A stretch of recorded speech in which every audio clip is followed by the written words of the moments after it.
बिस्मिल्लाहिर्रहमानिर्रहीम। मैं इंडिया से नदीम। आज मैं आपको एक क्लिप दिखाता हूँ जो भारत के एक हिस्से नैनीताल की है शायद। आप पहले ये क्लिप देखिए, उसके बाद फिर मैं आगे बात करूँगा। देखिए, शायद ये क्लिप देखकर हमारी सरकार या हमारे जो राजनेता हैं उनका दिल पसीज जाए, या जो ऐसे ओहदों पे बैठे हैं जो चाहें तो उस बच्चे की भी मदद कर सकते हैं और तमाम माशरे को सही कर सकते हैं। तो फ़िलहाल मैं आगे बात में करूँगा, पहले आप ये वीडियो देखिए। अरे हमारे घर तोड़े जा रहे हैं सर। हमारे घर में 4 दिन से लाइट नहीं आ रही है सर। सर हम पढ़ नहीं पा रहे हैं सर। हमारे कल पेपर है सर। हमें कुछ दिनों से लोग परेशान कर रहे हैं कि घर खाली करो, घर खाली करो। हमारे पास कोई घर नहीं है रहने के लिए, कुछ भी नहीं है हमारे पास रहने के लिए। हमारे सिर्फ इस घर के अलावा कोई घर नहीं है सर। हमारे साथ नाइंसाफी हो रही है। तो आपने देखा होगा कैसे एक मासूम बच्ची अपने घर की दुहाई दे रही है कि हमारे घर में लाइट नहीं है, हमसे घर खाली कराने के लिए कहा जा रहा है। और वहाँ पर लगभग 134 घरों पर बुलडोज़र चला दिया गया।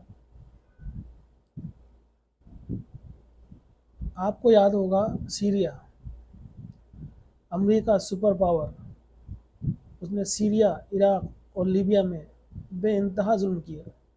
सोशल मीडिया पर बहुत सी वीडियो वायरल हुई, एक बच्चे की, कई बच्चों की वायरल हुई। एक छोटा बच्चा मासूम, उसके पास एनेस्थीसिया नहीं था और बिना एनेस्थीसिया के उसका ऑपरेशन किया जा रहा था क्योंकि वहाँ वो ज़राए मौजूद नहीं थे। उस बच्चे ने रोते हुए कहा कि मैं अल्लाह के पास जाकर तुम सब लोगों की शिकायत करूँगा। ऐसी एक बच्चा लगभग कई सौ किलोमीटर पैदल चलकर जॉर्डन के यूएनओ कैंप में पहुंचा अपनी मां को ढूंढते हुए, और उसके माँ बाप इस जंग में मारे गए, यानी कि अमेरिका के जुल्म से मारे गए। जब यूएनओ में एक यूएनओ की वर्कर थी लेडी, जब उसने उसको गोद में उठाया और उसको बहुत दिलासा दी और एक लफ्ज़ उसने कहा, जब उसकी खूब खातिर करी, खूब सेवा करी, उसके बाद पूछा, बेटा अब तो तुम्हें मम्मी की याद नहीं आती? तो उसने क्या, ना नहीं आती। और ये कहकर बेचारा वो रोने लगा। माँ कैसे याद नहीं आती? कहने का मतलब यह है, अगर ज़मीनों पर जुल्म होगा और ज़मीन वाले जब फैसला नहीं करेंगे, न्याय नहीं करेंगे, सरकारें और अदालतें जब न्याय नहीं देंगी, तो फिर अल्लाह की तरफ से इंसाफ होता है, ईश्वर की तरफ से इंसाफ होता है। याद कीजिए कैसे अमेरिका ने सीरिया, इराक, लीबिया सबका तख्ता लौटा और जुल्म की इंतहा कर दी। उसके बाद क्या हुआ? क्या उस बच्चे की बदवा नहीं लगी? लगी। देखने वालों की आंखें होनी चाहिए, और आज भी लग रही हैं। अमेरिका में कोरोना से सबसे ज़्यादा मौतें हुई, सबसे ज़्यादा बीमार पड़े। यूरोप कंट्रीज़ जो अमेरिका के पीछे लगी रहती हैं, दुमछल्ली बनी हुई, उसके जुल्म के साथ कंधे से कंधा मिला के चलती हैं, उनका क्या हाल हुआ? कोरोना की ज़बरदस्त मार, लाखों लोग मारे गए, लाखों बीमार हुए। जहाँ की हेल्थ फैसिलिटी इतनी मजबूत मानी जाती थी, वहाँ एक छोटे से वायरस ने तहलका मचा दिया और सारी फैसिलिटीज़ जितनी भी हेल्थ की हैं सब धरी की धरी रह गई, सब कुछ तहस नहस हो गया। तो ये है ऊपर वाले का निज़ाम। उसके बाद अमेरिका के जंगलों में आग लगी, यूरोप में लगी, टेम्परेचर 50 डिग्री। क्या अभी आँखें नहीं खुल रही हैं? बाइडेन साहब ने अभी कुछ दिन पहले कहा था, मैं पढ़ रहा था दैनिक भास्कर में, कि वो कह रहे थे कि मेरी समझ में नहीं आ रहा कि इतनी गर्मी क्यों पड़ रही है, ये माहौल क्यों ख़राब हो रहा है, और इससे तो इंसानियत का वजूद ख़तरे में पड़ जाएगा, वगैरह वगैरह। तो बाइडन साहब से यही कहना चाहूँगा कि आंखें खोलें, सब समझ में आ जाएगा। अपने जो आपने जुल्म किए हैं उसकी तरफ देखें, और जो आप जुल्म कर रहे हैं, हथियार बेचते हैं, दो देशों में लड़ाई करवाते हैं, पूरी दुनिया में तमाशा करते हैं सिर्फ अपना आप को सुपर पावर बनाने के लिए, तो सब उसी का नतीजा है ये, और क्यों है? ये इतनी सी बात समझ में नहीं आती आपके? खैर, उसके बाद फिर क्या हुआ ये मैं बता रहा हूँ, उस बच्चे की बददुआ। फिर क्या हुआ?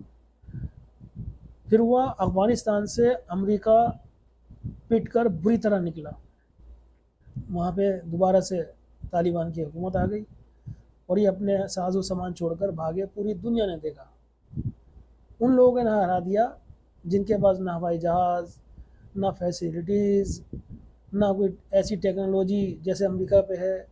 सैटेलाइट से देख ले कौन कहाँ बैठा है, वो मिसाइल, वो टैंक, वो हथियार।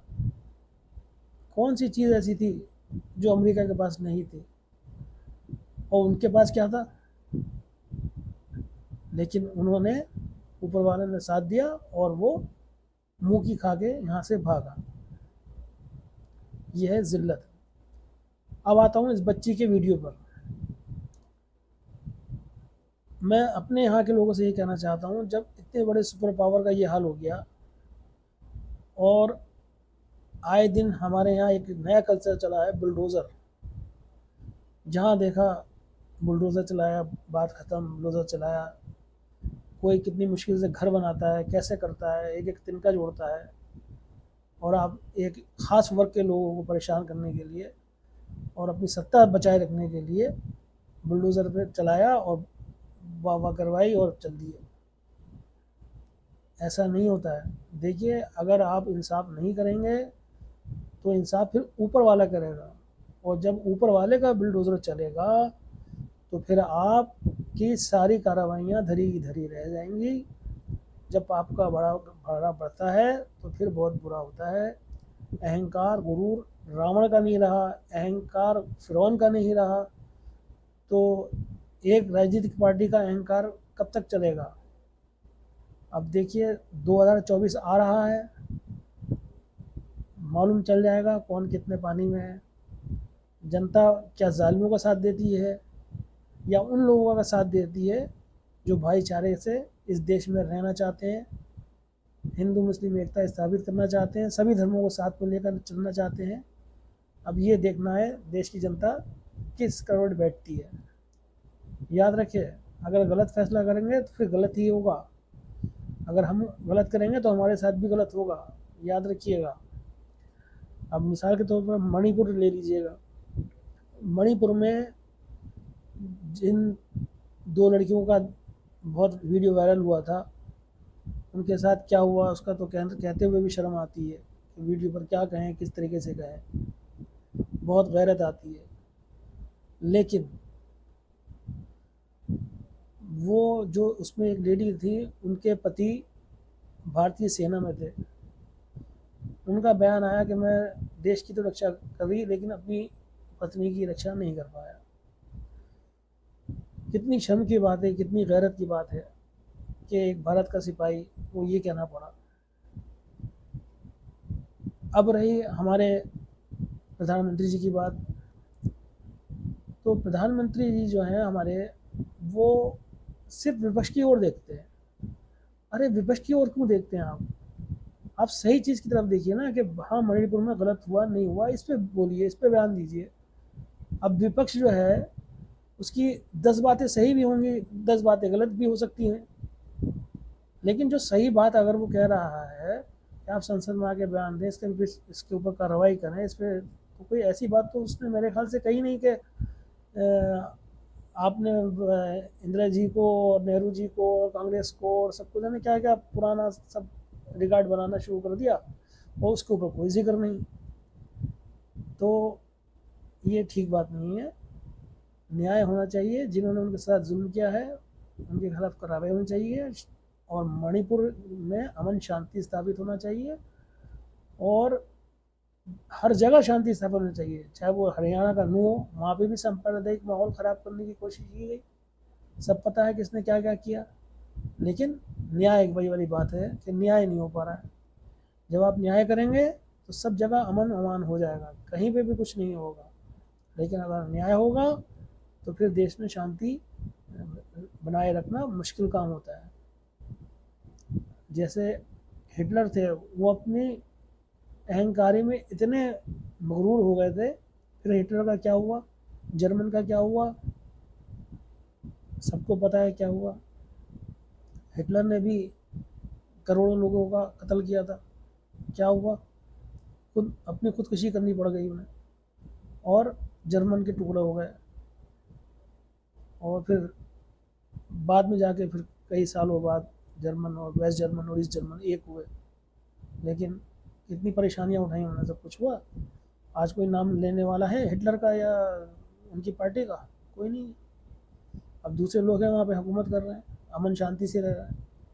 तो इस बात पे ध्यान रखना होगा कि चाहे वो किसी भी धर्म या जाति का हो, सबके साथ न्याय हो भारत में, सबको इंसाफ मिले और भाईचारा बनाकर चलें ताकि अमन और शांति रहे। बस इसी के साथ मैं इजाज़त चाहूँगा। आप लोग देख रहे हैं मेरा फेसबुक और यूट्यूब चैनल, और ज़्यादा से ज़्यादा शेयर करें मेरे इस वीडियो को, और सब्सक्राइब करें और कमेंट्स करें और अपना सुझाव दें। इसी के साथ इजाज़त चाहूँगा। ओके, अल्लाह हाफिज़।